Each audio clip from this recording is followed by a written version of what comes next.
Olá, estamos iniciando o Teorema pela UX-TV, parceira do canal Futura, sempre trazendo uma questão da atualidade para ser discutida, analisada, pensada por professores e alunos da Universidade de Caxias do Sul. Vamos à temática de hoje.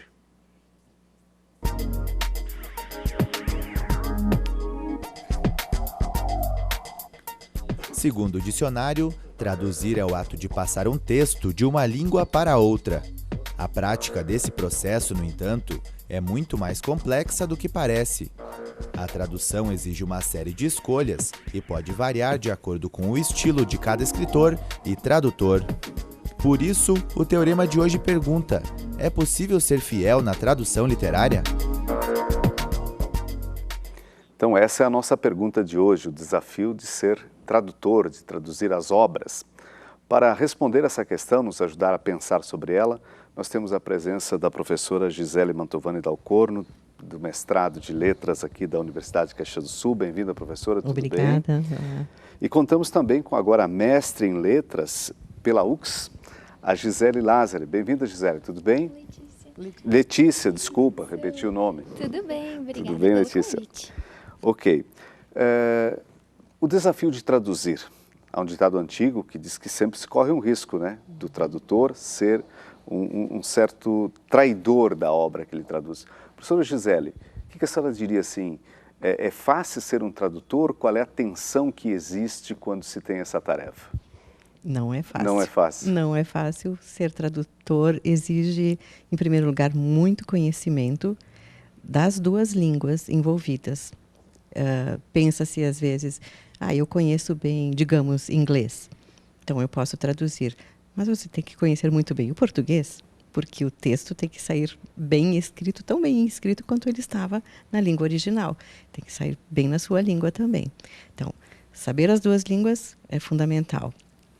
Tem que conhecer a cultura do que se está traduzindo, porque a gente traduz muito mais do que simplesmente palavras.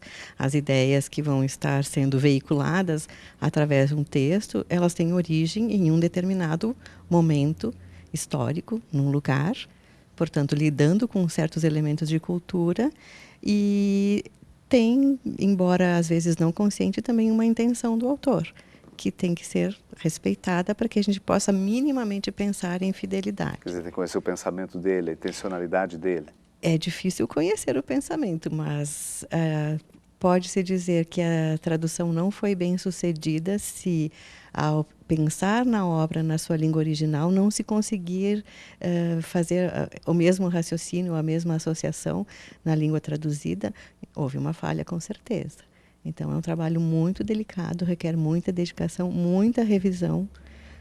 Não é fácil. Desafiador. É desafiador. Só lembrando, professora, a senhora falava de conhecer bem a língua, lembrei da nossa língua portuguesa, mas também os regionalismos que existem, né? Quer dizer, talvez dizer alguma coisa no Nordeste é diferente do que dizer aqui no Sul. Certamente, é mais um desafio, especialmente se a obra, no original, se referir a um determinado ponto específico geográfico com alguma particularidade, alguma regionalidade que precisa ser expressa, exige mais ainda conhecimento do tradutor. Então, o tradutor, na verdade, ele tem que ser um pesquisador da obra e do autor que ele vai traduzir. Sem dúvida.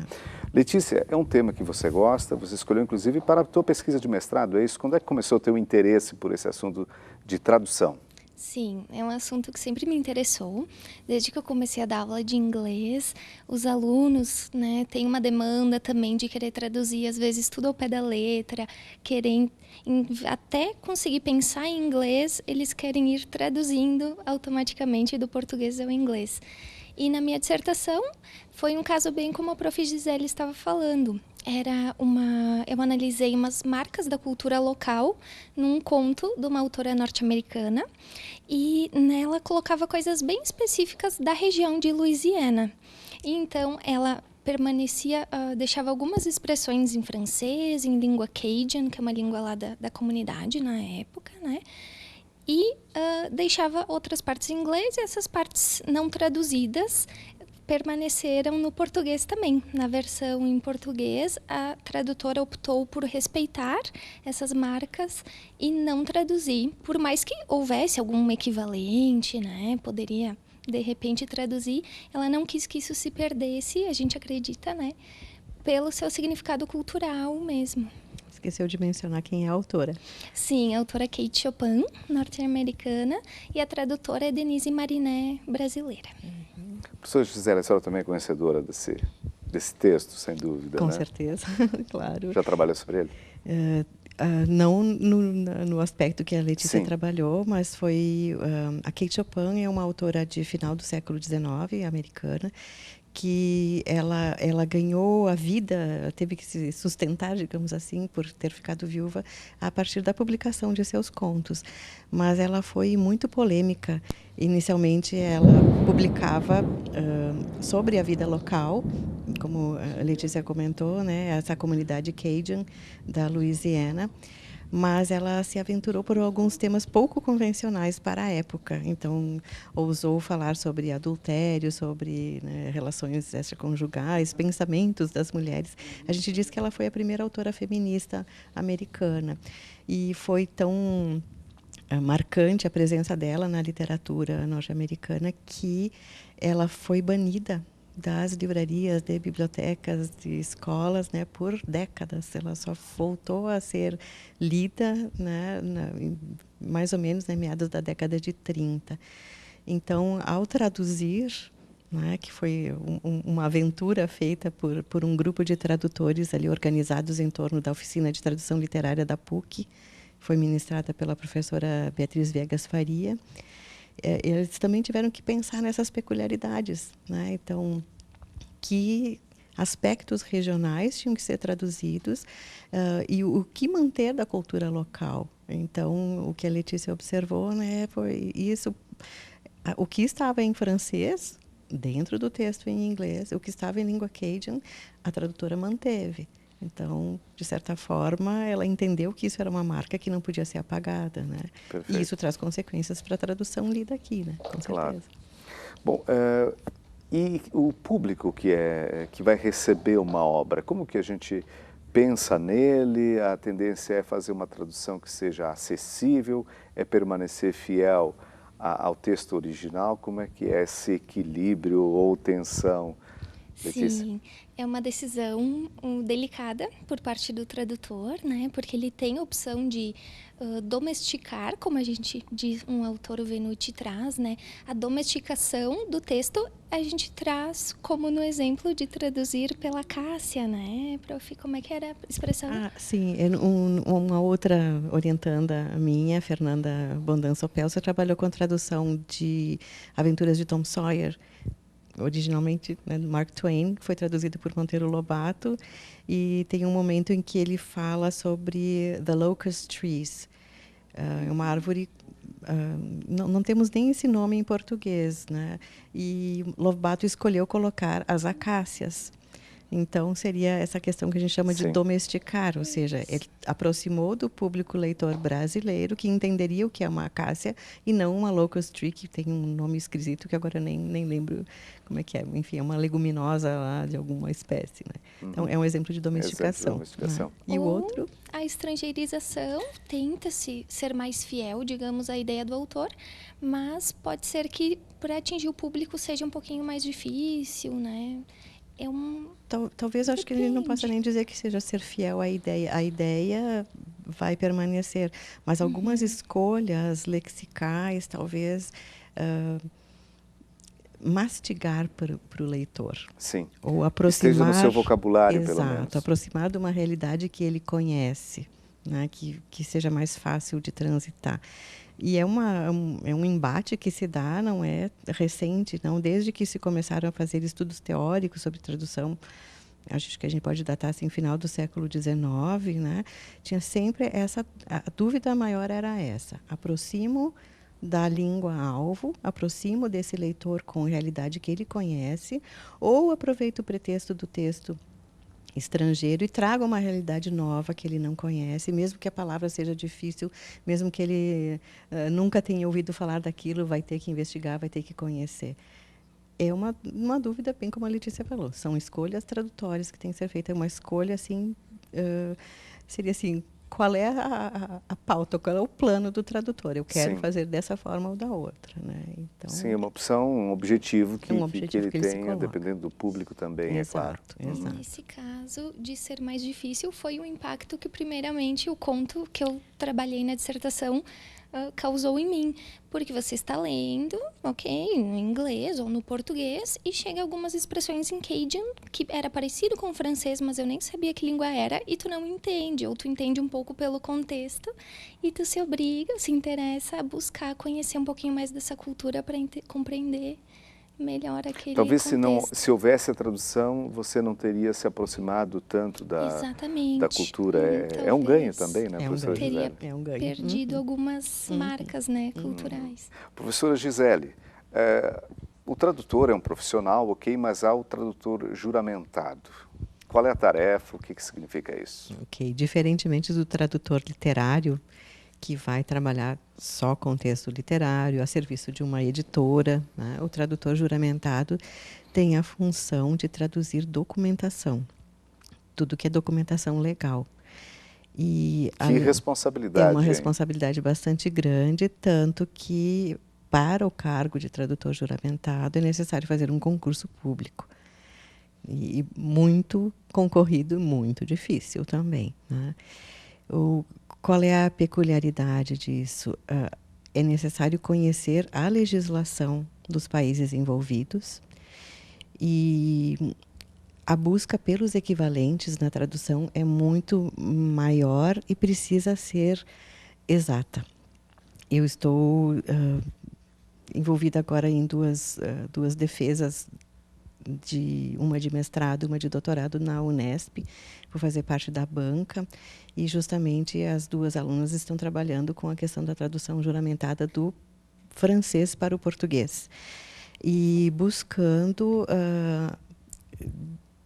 verificar, enfim, o que pode ser feito para ajudar o tradutor. A proposta de ambas, né, é criar um pequeno glossário dos termos básicos em alguma área. Uma está trabalhando com atas de assembleias, uma coisa que a gente nem imaginaria, né? Nossa, é preciso ter uma terminologia própria para atas de assembleias. Sim, e outra é sobre cartas comerciais. Bem mais comum. As atas de assembleia, então, o que foi necessário que essa doutoranda estudasse? Quais são as características de uma ata no Brasil? Qual é a legislação que existe por trás? E fazer essa mesma pesquisa na França, né? Qual é a legislação que existe por trás das atas? Como é que esse documento é considerado? Buscar os termos equivalentes, então, né? Porque para que tenha validade legal, é necessário que seja traduzido. Aí, nesse sentido, assim, a gente pode considerar fielmente, né? Tem que ser uma tradução exata, porque as mesmas consequências legais do texto original têm que valer para o texto traduzido. Então, é uma tarefa difícil e de responsabilidade social e legal, jurídica, muito maior do que a tradução literária, né? Mas é uma carreira também promissora, digamos assim, Sim. de trabalho, de remuneração, Com assim certeza. por diante. Cada vez mais a gente tem trocas comerciais e mesmo quando há trocas, intercâmbio de estudos, por exemplo, né? Mesmo casamentos entre, né, pessoas de países diferentes. Então, toda a documentação precisa ser traduzida.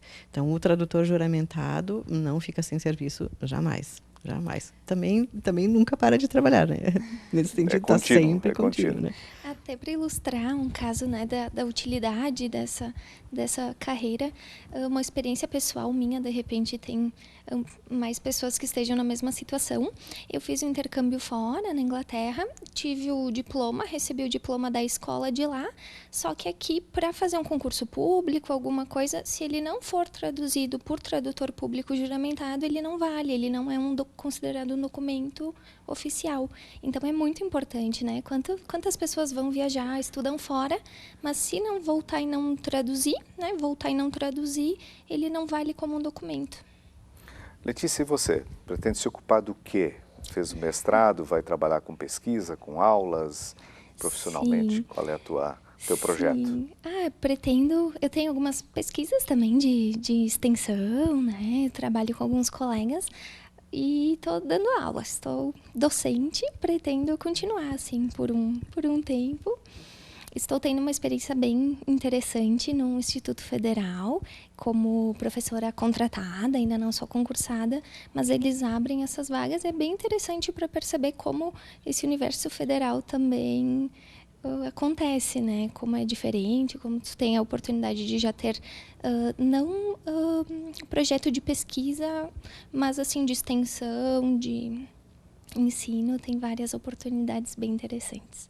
Professora Gisele, a internet que impactou em tudo, facilitou um pouco a vida dos tradutores ou não? Sim, especialmente na busca de textos equivalentes. Por exemplo, se eu tenho que... se eu não sei exatamente como é que eu traduzo aquele termo, digamos, de uma ata, né? Para a outra língua, eu posso buscar um exemplo desse outro texto e tentar identificar qual é esse equivalente. A internet, como aquele famoso Google Tradutor, assim, né? A gente tem que tomar com algum cuidado, porque se a gente for ao dicionário e verificar as várias possíveis traduções de uma palavra, né, vai se saber que uma máquina não vai ter condições de escolher das 25 acepções diferentes para a palavra X, qual é aquela que é adequada para esse contexto. Então, o olho, o sentimento do tradutor ali é imprescindível, né? Por isso, a formação em tradução é bem importante. A formação que vai te dar o quê?